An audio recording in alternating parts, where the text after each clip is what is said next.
விஜயின் அரசியல் பேச்சால் கடுப்பாகி உதயநிதி சொன்ன வார்த்தை.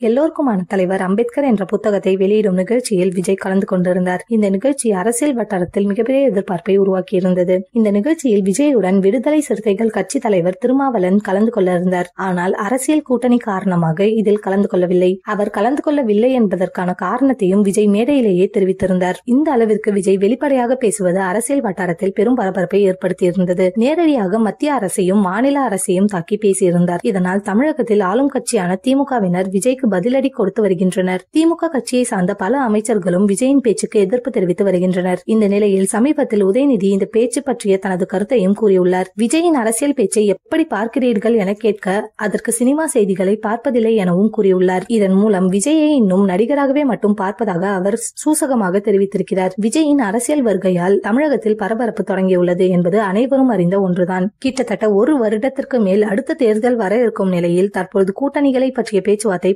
கொண்டிருக்கிறது.